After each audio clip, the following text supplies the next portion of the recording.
संभावना सेठ और अविनाश को ट्विंस हुए हैं, ये वाला क्लिप तो आप सभी तक पहुंच ही गया होगा। वहीं दिव्यांका और विवेक को भी ट्विंस हुए हैं, ये न्यूज़ भी आप तक पहुंच ही गई होगी। बट क्या आपने कभी सोचा है कि ये सारे ही सेलिब्रिटीज़ को ट्विंस इतने कॉमनली क्यों हो रहे हैं? बिकॉज अगर हम बायोलॉजिकली समझें तो प्रेगनेंसी में ना, किसी भी प्रेगनेंसी में सिर्फ 1 to 4% चांसेस होते हैं कि ट्विंस हो सकते हैं। सो ऐसा क्यों हो रहा है कि जो सिनेरियो एक्चुअल में रेयर है वो सेलिब्रिटीज़ के केस में काफ़ी कॉमनली देखने को मिल रहा है। सो आज की वीडियो में हम इसी के बारे में जानेंगे।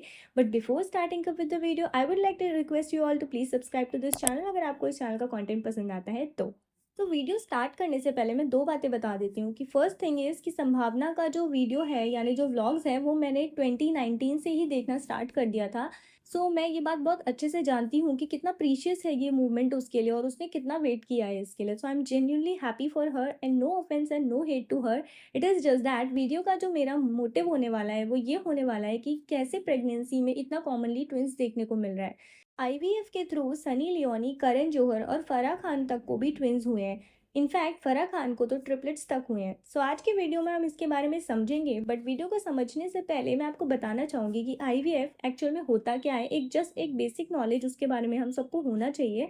तो जब भी कोई लेडी नेचुरली या नेचुरल तरीके से कंसीव नहीं कर पा रही होती है, कोई भी आर्टिफिशियल तरीके से वो हेल्प लेकर के कंसीव करती है, तो उस पूरे प्रोसीजर को, वो कई सारी टेक्निक्स का एक पूरा कॉम्बिनेशन है, उसको कहते हैं आईवीएफ, यानी कि इन विट्रो फर्टिलाइजेशन। यहाँ पे जो फर्टिलिटी है वो सिर्फ फीमेल की अगर कॉम्प्रोमाइज है तभी हम आईवीएफ नहीं करते। इनफैक्ट बहुत सारे केसेस में मेल इनफर्टिलिटी के लिए भी ना आईवीएफ काफ़ी हेल्पफुल होता है। जब भी इनफर्टिलिटी की बात आती है तो लोगों को मोस्टली ऐसा लगता है कि वो फीमेल जो अपने 30s को क्रॉस कर चुकी होगी, हम उसकी बात करें। But it is not about that. आज के टाइम पे लोगों का जो लाइफस्टाइल है वो इतना ज़्यादा अनहेल्दी हो चुका है कि वो फीमेल्स जो अपने अर्ली 20s में है एंड जो अपने लेट 30s में है, उन सबको ये प्रॉब्लम देखने को मिल रही है।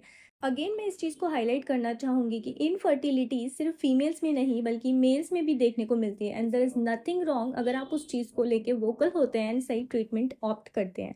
सो चलो वीडियो को अभी समझते हैं कि आईवीएफ में कितनी सारी टेक्निक्स होती हैं। सो बेसिकली आईवीएफ में कई सारी टेक्निक होती हैं, बट वीडियो को उतना लंबा ना करते हुए मैं आपको आसान भाषा में बताना चाहूँगी। जो सबसे ज़्यादा कॉमनली यूज़ होने वाला टेक्निक है वो ये है कि आपने मेल एग और फीमेल एग को लेके लेबोरेटरी में बाहर ही एक्सटर्नली फ्यूज़ करा के उसको जाइगोट को एम्ब्रियो में कन्वर्ट करके एंड देन उसको फीमेल बॉडी में ट्रांसफ़र कर दिया।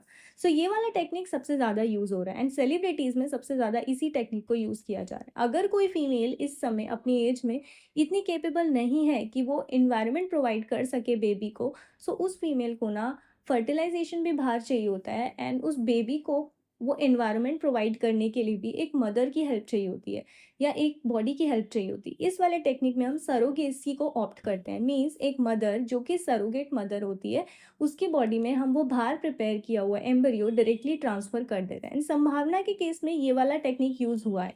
वहीं अगर हम समझें तो करण जौहर के केस में भी यही वाला टेक्निक यूज़ हुआ है। बायोलॉजिकली देखा जाए तो कोई भी लेडी अपने 40s तक इन चीज़ों के लिए ना एक्टिव होती है। मीन्स अगर वो चाहे तो बायोलॉजिकली और नेचुरली वो कंसीव कर सकती है। बट आज के टाइम पे लाइफस्टाइल ऐसा हो चुका है कि उन सबको ये काफ़ी अर्ली एज से ये प्रॉब्लम होने लगती है। सो कई बार ना कोई रिस्क ना लेने के लिए कि कोई एबनॉर्मेलिटी ना हो बेबी में, इस चीज़ की वजह से भी लोग आईवीएफ ऑप्ट करते हैं। सो सेलिब्रिटीज़ के केस में ये चीज़ इसलिए भी देखने को मिल रही है।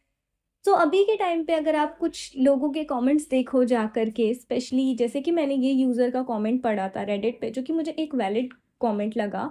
कि उसने कमेंट किया था कि संभावना का ये जो रिएक्शन था वो इतना ज़्यादा अननेचुरल क्यों लग रहा था। बिकॉज अगर देखा जाए तो बेबी ट्विंस है या नहीं ये बात तो अल्ट्रासाउंड्स में ही पता चल जाता है। इनफैक्ट अगर हम समझे तो बेबी के हार्ट बीट से ही ये बात क्लियर हो जाता है कि बेबी जो है वो एक है, दो है या तीन है ना। तो फिर संभावना का ये जो रिएक्शन था वो कहीं न कहीं ऐसा लग रहा था कि just for the sake of views and just for the vlog purpose उसने ये चीज़ को क्रिएट किया। एक और कमेंट था मुझे काफ़ी सेंसिबल लगा कि संभावना ये जो रिएक्शंस दे रही थी, वो एक्चुअल में लेबर रूम के अंदर में दे रही थी, या फिर ये कह सकते हैं कि ये वो ऑपरेटिव रूम के अंदर में दे रही थी, राइट? क्योंकि मैं खुद मेडिकल बैकग्राउंड से हूँ, तो मैं ये बात समझती हूँ कि आईसीयूज़ और लेबर रूम में ना सबसे ज़्यादा डेकोरम मेंटेन करने की कोशिश की जाती है, क्योंकि यहाँ पे ना मिनटों में एक लाइफ जा रही होती है और एक लाइफ आ रही होती है। सो संभावना ये जो कर रही थी ऑपरेटिव रूम के अंदर, वो शाउट कर रही थी, वीडियो रिकॉर्ड्स कर रही थी, ये सारी चीज़ें ना काफ़ी अनप्रोफेशनल था। एंड देखा जाए तो ये काफ़ी ज़्यादा डेकोरम के अगेंस्ट भी था। आई फील लाइक संभावना कि को इन चीज़ों को ना रिकॉर्ड करते हुए, चीज़ों को प्राइवेट रखते हुए डायरेक्टली अनाउंस करना चाहिए था। ना अगर आप वीडियो में पीछे जाओ तो आपको समझ में आएगा कि मैंने बताया था कि अगर आप आईवीएफ ऑप्ट करते हैं तो उसमें एक अपॉर्चुनिटी ये भी होता है कि जो फीमेल का एग है और जो मेल का एग है उसको लेबोरेटरी में एक्सटर्नली डॉक्टर्स फ्यूज़ कराते हैं एंड देन उसको फीमेल बॉडी में ट्रांसफ़र कर देते हैं। सो इट इज़ लाइक कि ये जो फ्यूजन कराया जा रहा है वो कैसे कराया जा रहा है वो आपके हाथ में है। सो डेफिनेटली ट्विन्स चाहिए हैं या नहीं है इसकी प्रोबेबिलिटी बहुत ज़्यादा है। लाइक आप डिसाइड कर सकते हो। कई बार मल्टीपल ट्रायल लेने के बाद वो ऑप्ट करते हैं कि कौन से वाले एग को वो आगे परस्यू करना चाहते हैं, मीन्स किस वाले बेबी को और किस एम्ब्रियो को वो ट्रांसफ़र करना चाहते हैं। से इट इज़ जस्ट दैट मैं ये चीज़ें आपको बता रही हूँ कि ये चीज़ें प्रैक्टिकली पॉसिबल है। आई एम नॉट सेइंग कि सब लोग ये चीज़ कर रहे हैं, but there is a probability कि ये वाली प्रैक्टिस को ऑप्ट किया जा रहा होगा। ऑल्सो कई लोगों के दिमाग में ये सवाल भी आ रहा होगा कि क्यों मैं इस चीज़ को इतना पॉइंट आउट कर रही हूँ, इससे मेरे को क्या प्रॉब्लम है कि अगर कोई ट्विन्स करना चाह रहा है या कोई सिंगल चाइल्ड ऑप्ट करना चाह रहा है। See it is not just that कि यहाँ पे हर कोई अपनी पर्सनल चॉइस से जो मन आए वो कर सकता है। इट इज़ अबाउट कि जब भी कोई ट्विन्स होते हैं ना, सो मदर जो होती है एक तो वो काफ़ी सफ़र करती है उस चीज़ के लिए, बिकॉज एक प्रेगनेंसी में जब एक चाइल्ड होता है तभी इतना प्रॉब्लम होता है, तो जब दो होंगे तो डेफिनेटली मदर की बॉडी को वो चीज़ काफ़ी इम्पैक्ट करता होगा। दूसरी चीज़ ये है कि जब भी 2 बेबीज़ होते हैं, मीन्स जब ट्विन्स होते हैं ना, तो उस पॉइंट पे ना एक बेबी जो होता है वो कंपैरेटिवली कॉम्प्रोमाइज़ होता है। ऐसा एक केस सलीना जेटली के केस में आपको मिलेगा। उसके दोनों बार ट्विन्स हुए हैं एंड दोनों ही में ना एक वाला केस ऐसा था जिसमें एक जो दूसरा वाला बेबी था ना वो इसी वजह से एक्सपायर हो गया बिकॉज़ उसको प्रीमैच्योर डिलीवर होना पड़ा था। सो ये सारे जो ना रिस्की होते हैं प्रेगनेंसीज़। सो अगर देखा जाए तो ये वाला जो प्रैक्टिस है ये किसी की लाइफ़ को भी हार्म कर रहा है, so it needs to be call out. दूसरा सिनेरियो जो मैंने आपको बताया कि मदर की बॉडी को भी वो इम्पैक्ट कर रहा है। सी अगर आप खुद अपने बेबी को ट्विन्स को कैरी करना चाहते हो ना, that is all your choice. But अगर हम बात करते हैं सरोगेसी के केस में ना, तो वहाँ पे जो सरोगेट मदर है ना उसको कई बार एक्सप्लॉइट किया जा रहा होता है। ऐसे कई सिनेरियोज मैं आपके साथ शेयर कर सकती हूँ, जैसे कि ये वाला सिनेरियो जो है इनिशियली क्या था, जब सरोगेसी को लेके इंडिया में कोई स्ट्रिक्ट लॉज नहीं थे, तो 2008 के अराउंड जापानीज़ एक कपल था जिसने इंडिया में आके सरोगेसी ऑप्ट किया था। एंड यहाँ पे क्या हुआ था कि लेटर ऑन ये दोनों कपल के बीच में सेपरेशन हो गया। सो जो मदर थी यानी कि जो सरोगेट मदर इंडिया में रह रही थी, उसको अपना जो अमाउंट लेने में ना काफ़ी प्रॉब्लम हुआ।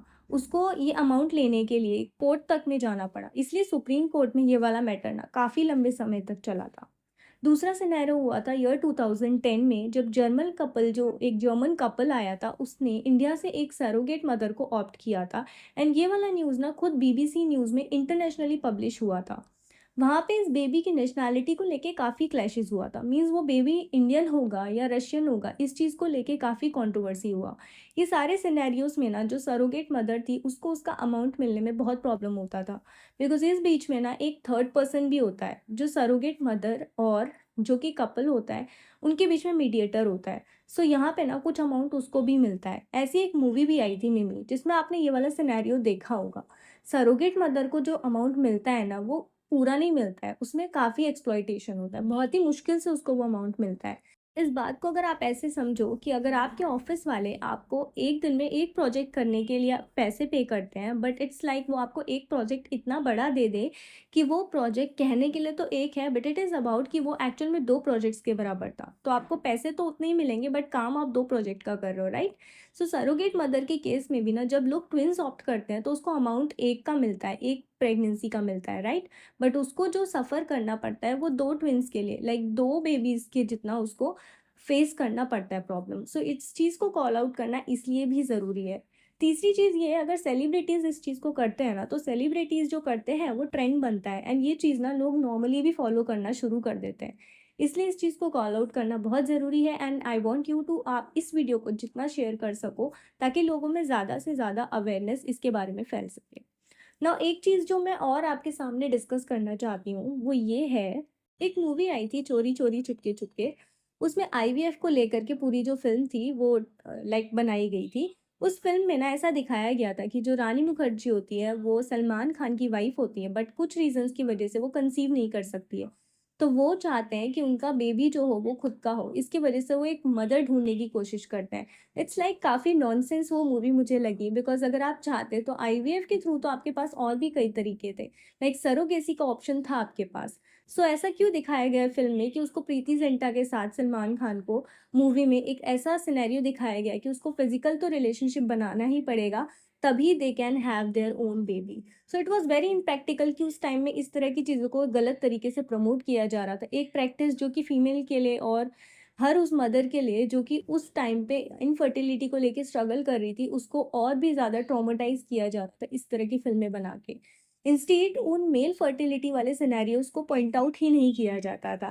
सो ये चीज़ मुझे ऐसा लगा कि मुझे इसके बारे में बात करना चाहिए था। अगर आपको ये चीज़ सही लगी तो प्लीज़ चैनल को सब्सक्राइब करके जाओ, बिकॉज़ इस चैनल पर ऐसा कंटेंट आता रहेगा। आज का वीडियो थोड़ा-सा सीरियस था, बट इस पे डिस्कशन होना बहुत ही ज़रूरी था। आप मेरे पॉइंट ऑफ व्यू से एग्री करते हो या नहीं? Do let me know in the comment section. Till then bye bye.